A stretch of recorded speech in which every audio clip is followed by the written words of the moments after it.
Dito po sa Annex A, sa inyo pong sinupang salaysay, nandito po yung BPI Julia Vargas branch sa Ortigas.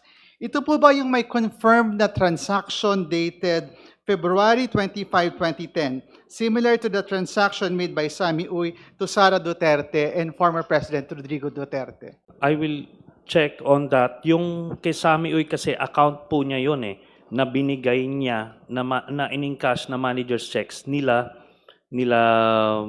Sara Duterte and the other family members.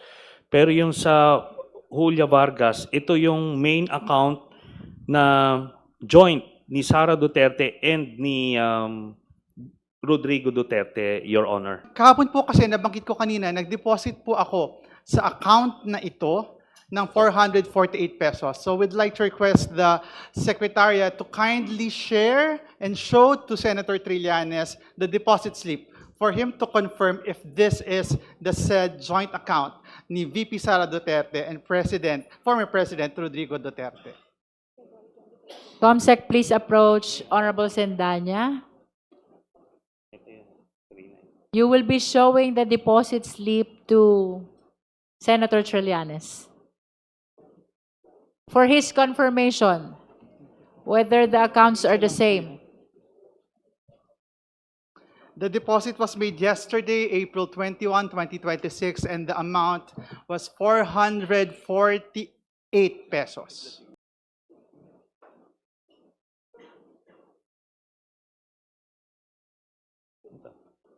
Yes, I confirm, Your Honor, na this is the same account of the Sara and Rodrigo Duterte. Would you like to submit the deposit slip to the committee to form part of the records of our proceeding? Would like to submit the said deposit slip to the committee as part of the proceeding for today. Comsec, kindly receive the deposit slip. Can you confirm kung dito po ba sa BPI Julia Vargas na account na ito pumapasok? Ito pong drug money ni na VP Sara at former President Rodrigo Duterte. Ito po ang main account na nakita ko na pinagdadaluyan ng malalaking mga deposito. So yan po ang aming conclusion, Your Honor. So initially, from 2011 to 2013, noong mga panahon na yun, every 6 months, cheque ang ini-issue ni Sammy Uy sa bawat miyembro ng pamilya. But at some point, nag-shift sila doon na lang sa inter-branch transfers, Your Honor. So, pero makikita nyo pa rin, the same dates and months nagpapasok po ng pera, Your Honor. Kung atin pong susumahin, magkano po kaya yung pumasok na pera mula po dito kay Sammy Uy at doon pa sa ibang mga sources pagdating po sa usapin ng drug money? Ano pong estimate natin? Or kung may total po ba kayo, kung i-add natin ito? Is it part of your affidavit, Senator Trillanes, the total amount? Yes, the total amount with the checks, 181 million, Your Honor.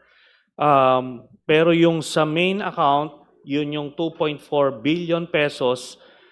Kung ang conclusion ko personally is dito pumapasok yung Sammy Uy dividends. So that's the whole thing, Your Honor. But that is my conclusion, Your Honor. Again, Madam Chair, Mr. Senator, magkano po uli?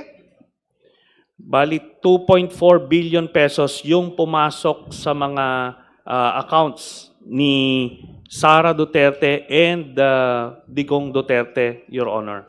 2.4 billion pesos. Sa impeachment hearing na ito, ang dami pa rin naiwan na tanong ng taong bayan. Marami pong nasagot mula kanina umaga hanggang ngayong hapon, pero mas marami po yung malalalim na tanong. Gaya ng, kung nagbigay ang isang alleged drug lord ng 100 milyong piso o pwedeng bilyong piso pa sa mga Duterte, ano po kaya ang kapalit? Again, kung sila ay tumanggap ng milyon o bilyong piso mula sa isang drug lord, ano po kaya ang kapalit?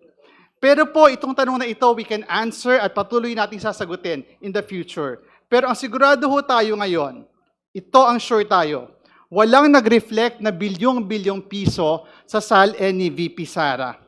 with his sworn testimony and AMLC's report, sana sapat na ho ang batayan ng House of Representatives. Sapat na.